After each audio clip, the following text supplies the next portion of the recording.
آگے بڑھاتے ہیں. ہمارے ساتھ جس طرح ہم نے آپ کو بتایا احمد رضا رضوی صاحب ہمارے ساتھ موجود ہیں.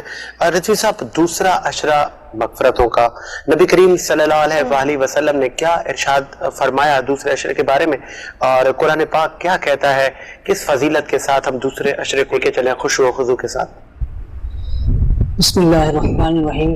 سمع الرضا عن ابی بکر وعن عمر وعن علی وعن عثمان ذی الکرم. جیسا کہ ابھی آپ کے علم میں ہے کہ ابھی پچھلے جو 10 دن گزرے ہیں وہ عشاء رحمت کے 10 دن گزرے.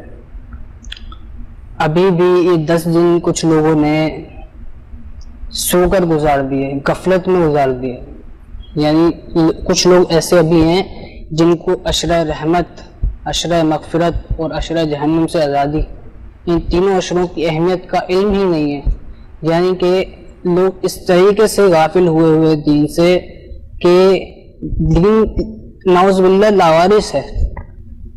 یعنی کوئی دین کا علم حاصل ہی نہیں کرتا. یعنی دین کا علم حاصل کرے تو اس کو پتہ ہو کہ جو ہے عشرہ رحمت کی کیا اہمیت ہے، عشرہ مغفرت کی کیا اہمیت ہے، اور عشرہ جہنم سے آزادی کی کیا اہمیت ہے.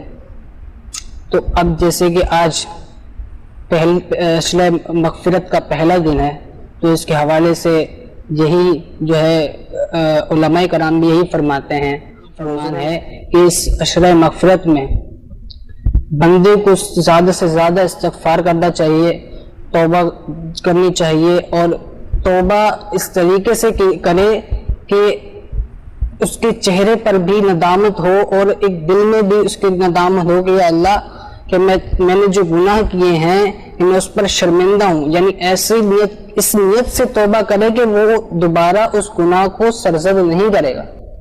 ایسا نہ ہو کہ اب وہ توبہ کر رہا ہے اور آگے جو ہے اس کی نیت ہے تو اس کو گناہ کرنے کی دوبارہ. تو وہ توبہ کرنا علماء فرماتے ہیں کہ اس طریقے کی توبہ کرنا ایسا ہے کہ جیسے وہ اپنے اللہ تعالیٰ سے تمسخر کرتا ہے، یعنی اللہ تعالیٰ سے ٹھٹھا مذاق کرتا ہے.